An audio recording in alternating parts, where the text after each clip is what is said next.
목회에서 우리가 다양한 상황을 만나는데 이걸 좀 효과적으로 처리하는 방법이 있을까요? 문제가 생기면 짧은 시간 안에 처리할 수 있을까요? 자, 복잡하게 얽힌 문제를 해결할 수 있는 방법이 있을까요? 많은 말을 하지 않고 내가 답을 가르쳐 주지 않아도 될까요? 성경과 신앙을 효과적이고 효율적으로 가르쳐 주는 방법이 있을까요? 기도하고 배우고 묵상하고 그래도 감이 안 잡힙니다. 우리가 배우는 방법을 바꾸면 됩니다. 코칭이라고 하는 방법이 있습니다. 왜 코칭일까요? 내가 통제하는 것보다 그에게 능력을 끌어내면 됩니다. 그에게 능력을 끌어내는 사람을 우리는 코치라고 말할 수 있습니다.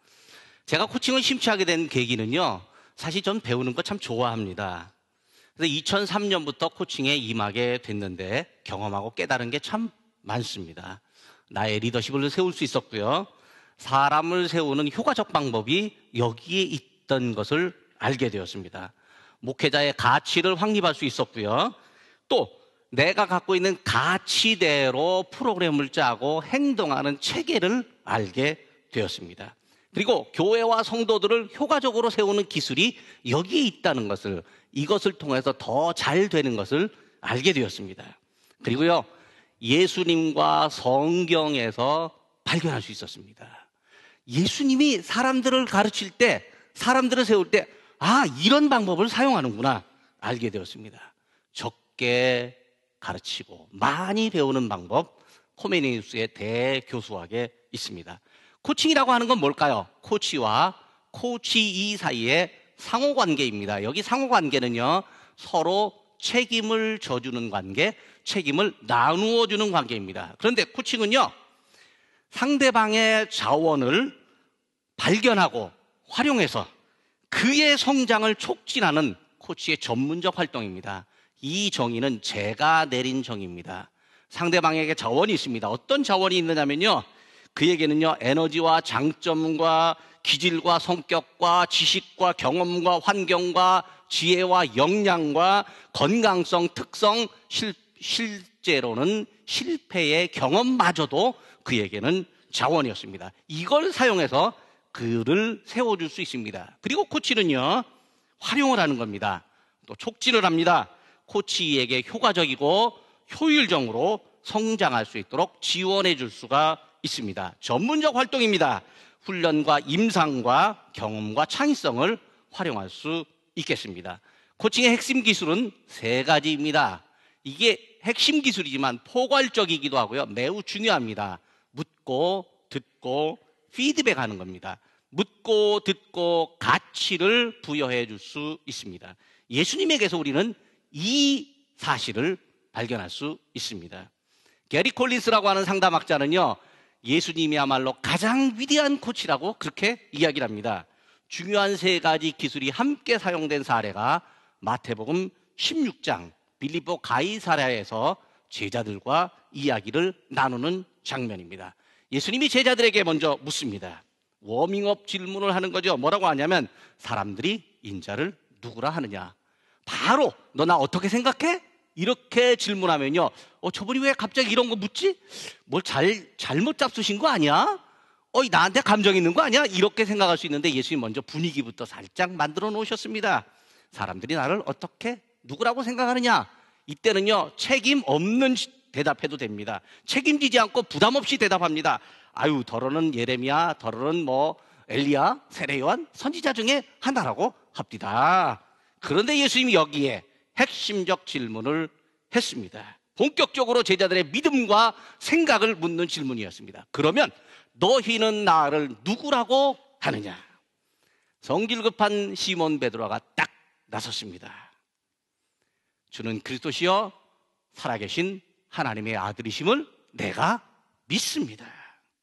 예수님 여기서요, 당신의 정체성, 당신의 사역, 당신의 본질 가르치지 않았습니다. 단지 질문했을 뿐입니다. 그런데 베드로에게서 그게 나왔죠. 베드로에게서 나온 대답을 예수님 아주 유심히 들었습니다. 유심히 들었습니다. 베드로의 고백을 먼저 들었습니다. 고백 안에 그에게 신앙이 담겨 있다고 하는 사실을 알게 되었습니다. 예수님 이것을 칭찬해 주십니다. 인정해 주는 거죠. 칭찬해 주는데 뭐라고 칭찬해 주냐면 잘했다 이렇게 얘기하는 거죠. 이것도요, 잘했다 이렇게 하면 비꼬는 건데 잘한다 이렇게 하면요 진짜 칭찬이 됩니다. 옆에 분들에게 한번 해볼까요? 잘한다. 예, 한 번 더 하겠습니다. 잘한다. 예, 이것만 잘 써먹어도 아이들이 성장할 수 있습니다. 그리고 새로운 이름을 부여해 주었습니다. 뭐라고요? 너는 베드로다. 그리고 또 천국과 연결을 해 주셨습니다. 그의 가치와 그의 사명입니다. 들은 내용, 말하는 사람 안에 있는 미래를 예수님이 알려주셨습니다. 그리고 이제 예수님이 피드백을 하는 겁니다. 긍정해 주는 겁니다. 뭐라고요? 베드로의 대답이 사람의 대답이 아니라 하나님이 주신 대답이라고 하는 걸 긍정해 주었죠. 맞아? 그래? 이렇게 해주는 거죠. 한번 옆에 분에게 해볼까요? 맞아? 그래? 이것도요 바로 해야 합니다. 한참 지나서 맞아? 그래? 그러면 이제 안 되고요. 바로 그때 듣자마자 해주는 겁니다. 듣자마자 피드백을 해주었습니다. 그리고 이 지식이 사람의 생각이 아니라 하나님이 주신 지혜라고 하는 걸 다시 가르쳐 주셨습니다. 그리고 이제 또 예수님은요 미래에 할 일을 제시해 주십니다. 너는 베드로다. 내가 이 반석 위에 내 교회를 세우리니 음부의 권세가 이기지 못하리라. 내가 천국 열쇠를 너에게 주리니 내가 하늘에서도 매면 땅에서도 맬 것이고 하늘에서 풀리면 땅에서도 풀릴 거다. 이게 뭘까요? 그의 자존감과 그의 사역을 하나님 나라 가치와 연결해 주시는 겁니다.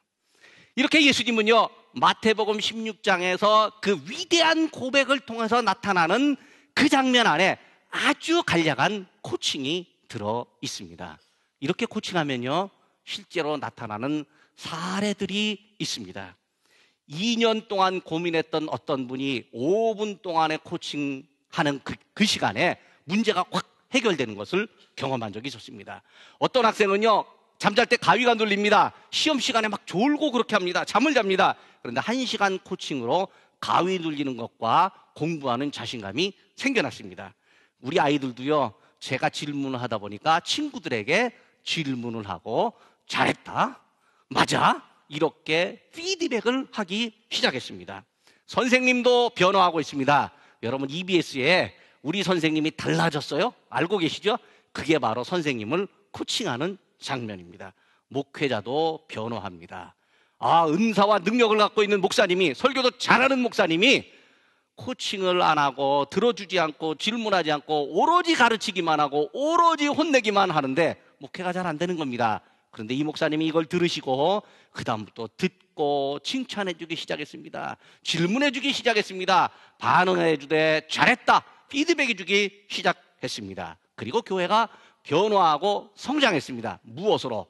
코칭이 그 목사님의 목회의 패턴을 바꿔 주었기 때문에 그렇습니다. 이렇게 적용하면 됩니다. 옆에 분에게, 혹은 여러분들이 교회 안에서 성경 공부나 세례문답이나 전도 훈련할 때 이렇게 하면 됩니다. 궁금한 것이 있는데요, 여쭤봐도 될까요? 사람들이 예수님을 누구로 알고 있죠? 그리고 우리는 예수님을 누구로 믿고 있죠? 예수님이 우리를 향해서 뭐라고 말씀해 주실 수 있을까요? 사람들이 우리처럼 예수님을 믿게 하려면 어떻게 하면 될까요? 고맙습니다. 우리의 의견대로 하나님께서 이루시기를 기대합니다. 이렇게 피드백해 줄 수 있습니다. 두 번째 적용하기, 이건 우리 함께 나누어야 될 것이 있습니다. 어떻게 하느냐면요, 궁금한 것이 있는데요, 여쭤봐도 될까요? 사람들이 우리 교회를 어떻게 생각하고 있죠? 우리는 우리 교회를 어떻게 생각하죠? 우리가 생각하는 이상적 교회의 모습은 무엇일까요? 이상적인 교회로 나아가려면 우리는 어떻게 하면 될까요? 고맙습니다. 우리의 의견대로 하나님께서 이루시길 기대합니다. 이 모양 이대로 옆에 분에게 6가지를 그냥 그대로 한번 읽어주겠습니다. 시작하겠습니다. 궁금한 것이 있는데요, 여쭤봐도 될까요? 사람들이 우리 교회를 어떻게 생각하고 있죠? 우리는 우리 교회를 어떻게 생각하나요? 우리가 생각하는 이상적 교회의 모습은 무엇일까요? 이상적 교회로 나아가려면 어떻게 하면 될까요? 고맙습니다.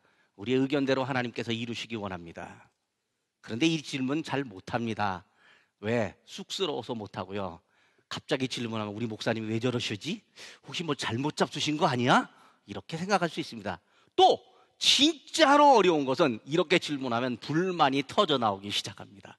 목사님 때문에 그렇고 누구 때문에 그렇고 우리 교회가 어떻고 상황에 대한 불만, 환경에 대한 불만, 사람에 대한 불만 이런 것들이 터져 나오기 시작합니다. 그것이 바로 그들에게서 변화의 계기가 됩니다. 코치는 그가 갖고 있는 불만조차도 그에게서 자원이고 변화의 에너지라고 생각하기 때문에 그렇습니다. 한참 들어주고 맞아요. 그렇습니다. 한 번 더 해볼까요? 맞아요. 그렇습니다. 이게 제가 진짜로 부흥회식으로 해야 되려는 모양입니다. 한 번 더 해보겠습니다. 맞아요. 그렇습니다. 당신의 생각대로 되기 원합니다. 감사합니다. 어떻게 하면 예수님처럼 코칭할 수 있을까요? 고맙습니다.